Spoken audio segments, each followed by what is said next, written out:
matulog sa kanya. Inana ang buhay natin. Be careful of swerving. Ayaw mag-swerve, ayaw mag-likod. Kaya dapat mga madulas na bagay at outside from the path to the Christian life.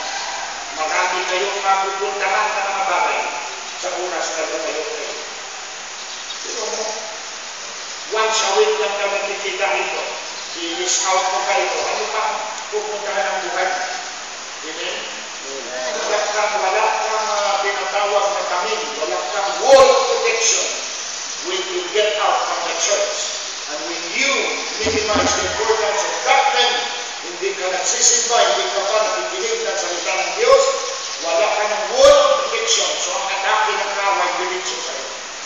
Pero kung nagsisimba ka, papaminaw ka sa bulong sa Ginoo, you're listening to biblical doctrines, natututo ka, nagmamature ka, at pag dumating ang mga temptation, makabantay na, lalo na sabi nito sa preaching ni Pastor, hindi dapat ito. Mayroon ka ng paalaala. Itong mga preaching ko, mga paalaala ito mamaya sa inyo. Amen. Mga pakanundong ko sa sibuan ka, makakabot sa panahon, na ibutang ka sa test, ay pakanunduman mo kung nawagin na ako ingon sa Bible ng nanay. So that's the present journey. Complacent journey, Christian journey, and carnal journey. Let's go to the last one, the future journey. Importante yung future journey. Dalawang bagay ang nilalakbay natin sa future journey. Either you are journeying to the journey to eternal life or eternal salvation, or the journey to eternal suffering. So saan ka patungo? Saan pupunta ang buhay mo? In Matthew chapter number 7, may dalawang daan na tinukoy ang Panginoon dito na tinatahak ng tao. Matthew chapter number 7, verse 13. Enter ye in at the straight gate, for wide is the gate, and broad is the way that leadeth to destruction, and many there be which go in thereat.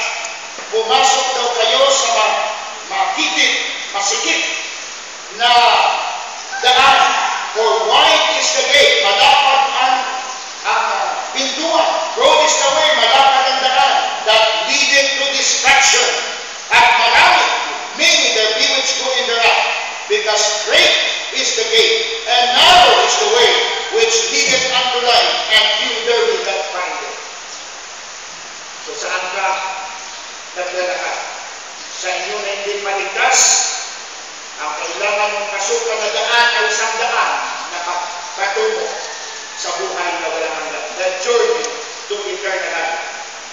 In the Old Testament, palaging nire-remind ng Panginoon to Jeremiah, who we did in Jeremiah chapter 6. I like what Jeremiah said here in verse number 16.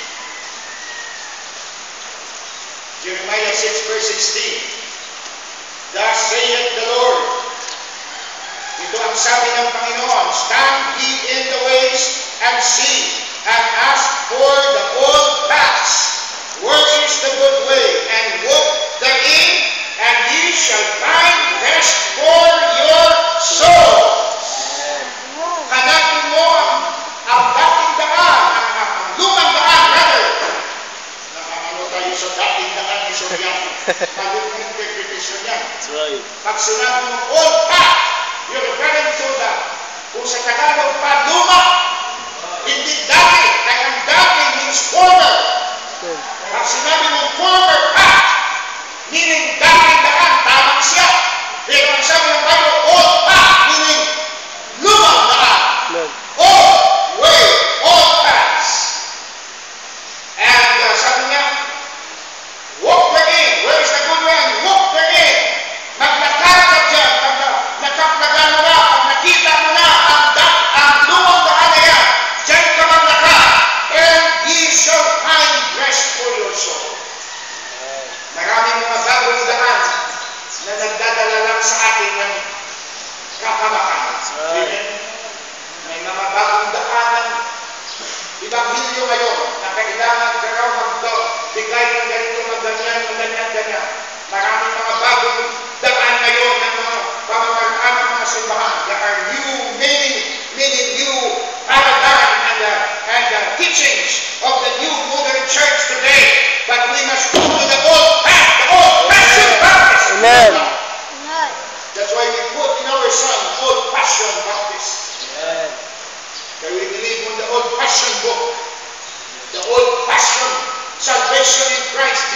Amen. May mga modern na mga paraan ngayon. But hindi yan ang kailangan natin. Ang kailangan natin ang old-fashioned salvation in Christ. At pag nakaptagan mo, sabi niya, pumasok. Dahil yan ang magdadala sa iyo ng katangahan sa iyong kaluluwa. We are waiting for the soon return of Jesus Christ. Amen. Tayong mga tumanggap na.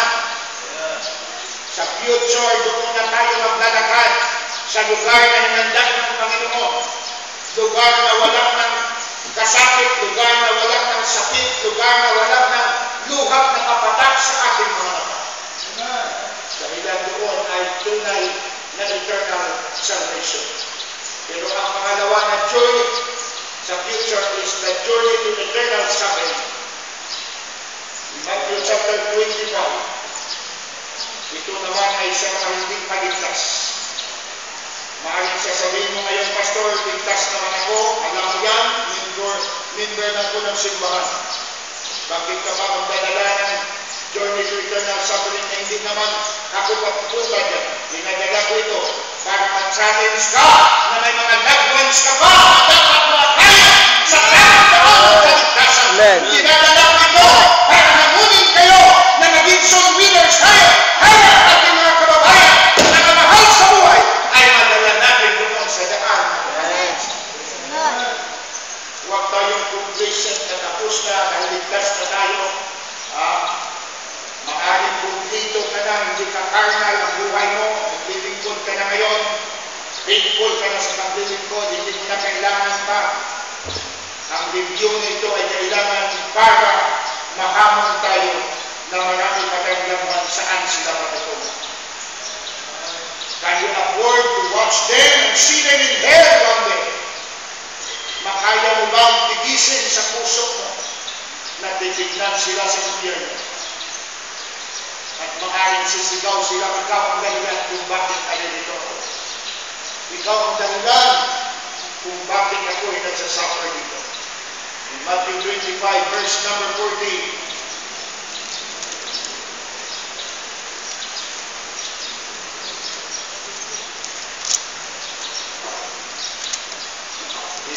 simula sa verse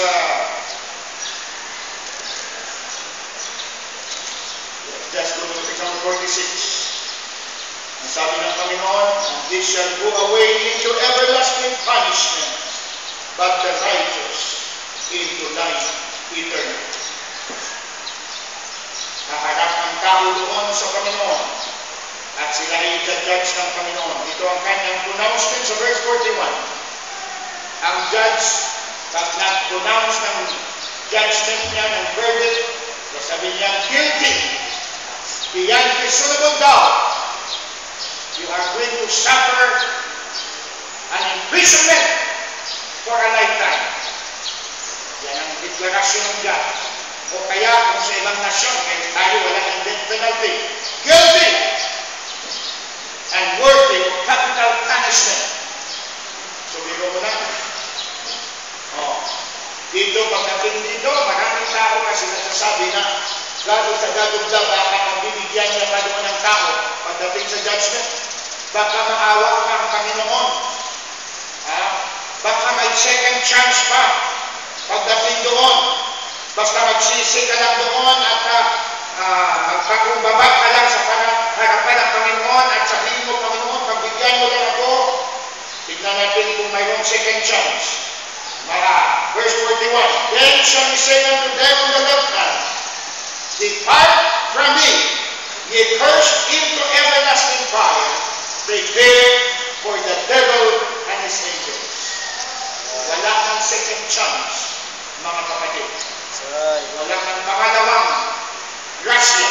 There is no second grace after this life. Habang buhay tayo ngayon, ganito ang grasya. Habang buhay tayo, biyaya ng Panginoon sumisin. Handa siya. Kahit anong nakita ng kasalanan mo, kahit anong pagnagawa mo, handa ang Panginoon na tanggapin kapag nagsisi ka lang ng kasalanan mo. But after this life, ang sabi ng Hebrews 9:27, it is appointed unto men once to die after this judgment. Kapag tapos nito ay kamatayan. So,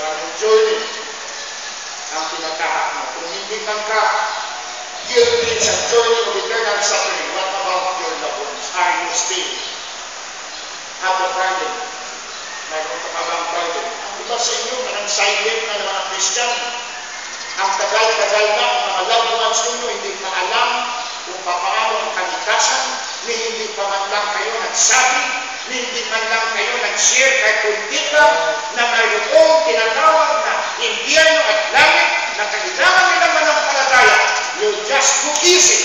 And then, kasama ninyo ito sila, pero wala man lang warning sign mula sa inyo na ipaalam ang banal ng kaligtasan. Napakalungkot. Ang iba naman sa inyo have not recovered from the journey to carnal life. You are in a wasted life. Some of you are in a worldly life. Some of you are in a wrong life. A wrong decision in life. That's why you're going down. And let me say this. Walang Kristiyano na mali ang desisyon na hindi babagsak. Lahat na mali ang desisyon ay babagsak. That is the victory for those who make that decision. Amen. Unless you recover. Once naggawa ka ng desisyon na mali, automatic, you're going down. Every day down. Every day down. Every month going down. Until you recover, diyan ka na lang makaranas ng pagpapalit ng Diyos. So are you preparing for life's journey? Are you getting ready for the next journey in life? What journey are you taking now? Is it a journey to a complacent life? Is it a journey to a carnal life? Sabi ng Bible, what you sow, you reap. You sow in the flesh, you reap corruption. You sow in the spirit, you reap everlasting life. So bantayan mo kung ano ang buhay mo ngayon. Dahil yun din ang ano yun. Yung buhay ng ating mga ulo as we close.